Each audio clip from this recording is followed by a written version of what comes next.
ಭುವನ್ ನನ್ನ ಕಂದ ಭುವನ್ ಭುವನ್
ಎಲ್ಲ ಒಂದು ಹಂತಕ್ಕೆ ಬಂತು ಅನ್ನಿಸ್ತಿದೆ.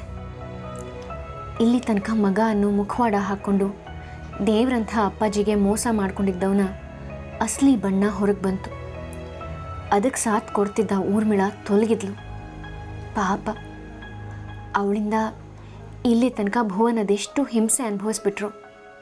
ಛ, ಆಗಲಿ, ಎಲ್ಲ ಒಳ್ಳೆಯದೇ ಆಗಿದೆ. ಆದರೆ ಇನ್ನು 2 ಕೆಲಸ ಬಾಕಿ ಇದೆ. ಅದಷ್ಟು ಸುಲಭ ಅಲ್ಲ.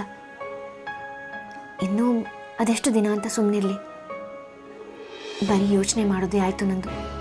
ಛೇ, ಇಲ್ಲ, ಇನ್ನಾಗೋದಿಲ್ಲ. ಆ ಊರ್ಮಿಳ ಊರು ಬಿಟ್ಟು ಹೋದ್ಲು ಅಂತ ಸುಮ್ಮನೆ ಕೂರೋ ಹಾಗಿಲ್ಲ. ಎಲ್ಲಿ ಹೋದ್ಲು ಏನಾದ್ಲೋ ಗೊತ್ತಿಲ್ಲ. ಅವಳು ಮತ್ತೆ ಬಂದು ಏನಾದರೂ ಅನಾಹುತ ಮಾಡೋಕ್ಕೆ ಮುಂಚೆ ಅಪ್ಪಾಜಿಗೆ ಭುವನ್ ನಿಮ್ಮ ಮಗ ಅಂತ ಹೇಳಿಬಿಡ್ಬೇಕು. ಹೇಳಿದ್ರೆ ಏನಾಗುತ್ತೆ? ಅಪ್ಪಾಜಿಗೆ ಪಶ್ಚಾತ್ತಾಪ ಕಳ್ಕೊಳ್ಳೋಕ್ಕೆ ಒಂದು ದಾರಿ ಸಿಗುತ್ತೆ.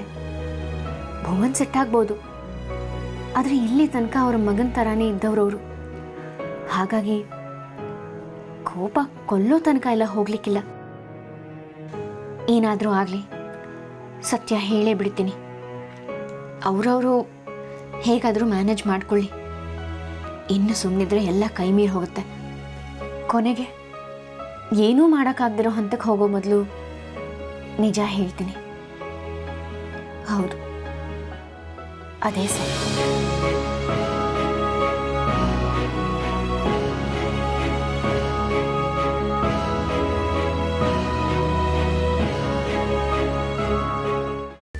ಕೈಮಾ ಲಿವರ್ ಚಕ್ಕಣ ಮಾಡುವ ವಿಧಾನ: ಒಂದು ಬಾಣಲಿಗೆ ಎಣ್ಣೆ, ಈರುಳ್ಳಿ ಹಾಕಿ ಹುರಿದು ಶುಂಠಿ ಬೆಳ್ಳುಳ್ಳಿ ಪೇಸ್ಟ್, ಅರಿಶಿನ, ಪುದೀನ, ಕೊತ್ತಂಬರಿ ಸೊಪ್ಪು, ಲಿವರ್, ನೀರು, ಬೇಯಿಸಿದ ಕೈಮಾ, ಟೊಮ್ಯಾಟೊ ಪ್ಯೂರಿ, ಗರಂ ಮಸಾಲ, ತುಪ್ಪ ಮುಚ್ಚಳ ಮುಚ್ಚಿ ಬೇಯಿಸಿ. ಈಗ ಕೈಮಾ ಲಿವರ್ ಚಾಕಣ ಸವಿಯಲು ಸಿದ್ಧ. ನಮ್ಮ ಇವತ್ತಿನ ಕಾರ್ಯಕ್ರಮದಲ್ಲಿ GFC ಖ್ಯಾತಿಯ ಕೃಷ್ಣಪ್ಪನವರು ಒಳ್ಳೆ ಚಾಕ್ನವನ್ನ ಮಾಡಿ ಕೊಟ್ಟಿದ್ದಾರೆ.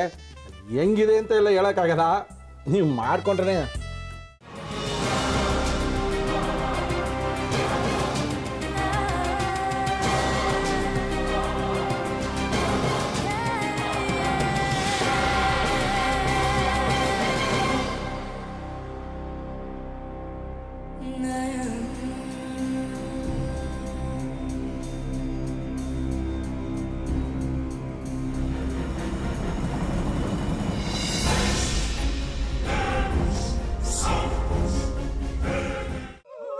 ಎಟ್ಟಿ ತಕೊಳಕ್ ಬಂದವ್ರನ್ನ ಸುಮ್ಮನೆ ಬಿಡಲ್ಲ, ರೂಮ್ ಕರ್ಕೊಂಡೋಗಿ ಸಾಯಿಸ್ಬಿಡ್ತದೆ. ರೂಮಿಗೆ ಕರ್ಕೊಂಡೋಗಿ ಯಾಕೆ ಸಾಯಿಸ್ತಾಳೆ? ಯಾಕಂದ್ರೆ ಅದು ಅವಳು ಪ್ರಿಯಕರನ್ ಸಾಯಿಸಿದ ಜಾಗ, ಅದಕ್ಕೆ ಅಲ್ಲಿಗೆ ಕರ್ಕೊಂಡೋಗಿ ಸಾಯಿಸ್ಬಿಡ್ತದೆ. ಈ ಮನೇಲಿ ದೆವ್ವ ಇದೆ ಅಂತ ಭಾಸ್ಕರ್ ಅವ್ರು ನನ್ಗೆ ಹೇಳೇ ಇಲ್ಲ. ಅವ್ರ ಹಟ್ಟಿಲಿ ವಾಸ ಆಗಿದ್ರ ತಾನೆ ಹೇಳಕ. ಹಟ್ಟಿಲಿ ವಾಸ ಆಗಿರೋರ್ನ ಯಾನು ಮಾಡಲ್ಲ, ಆದ್ರೆ ಹಟ್ಟಿ ತಕೊಳಕ್ ಬಂದವ್ರನ್ನ ಅದು ಸುಮ್ಮನೆ ಬಿಡಲ್ಲ ಬಿಡಲ್ಲ ಬಿಡಲ್ಲ. ಇದನ್ನೆಲ್ಲ ಹೇಳ್ತಿದ್ಯಲ್ಲ, ನೀ ಯಾರು? ನಾನು ಹಟ್ಟಿ ವಾಚ್ಮ್ಯಾನ್. ನಾನು ಅರ್ಜೆಂಟಾಗಿ ರಾಮನಗರ ಹೋಗ್ಬೇಕು. ನೀನು ವೆಹಿಕಲ್ ಕಳಿಸ್ತೀಯಾ? ಅಷ್ಟೇ ತಾನೇ, ಎಷ್ಟು ಗಂಟೆಗೆ ಅಂತ ಹೇಳಿ ಕಳಿಸ್ತೀನಿ. ಮೊನ್ನೆ ಯಾರೊಬ್ರನ್ನ ಕಳಿಸಿದ್ಯಲ್ಲ, ಅವನೇ ಕಳಿಸು, ಚೆನ್ನಾಗಿ ಓಡಿಸ್ತಾನ ಅವನು. ಮೊನ್ನೆನಾ? ಹಾ, ಶಿವು ಇರಬೇಕು. ಹಾ, ಅವನೇ. ಅಯ್ಯೋ, ಅವ್ನು ನಿನ್ನೆಯಿಂದ ಕೆಲಸಕ್ಕೆ ಬಂದಿಲ್ಲ. ಫೋನ್ ಮಾಡಿದ್ರೆ ರಿಸೀವ್ ಮಾಡ್ತಿಲ್ಲ.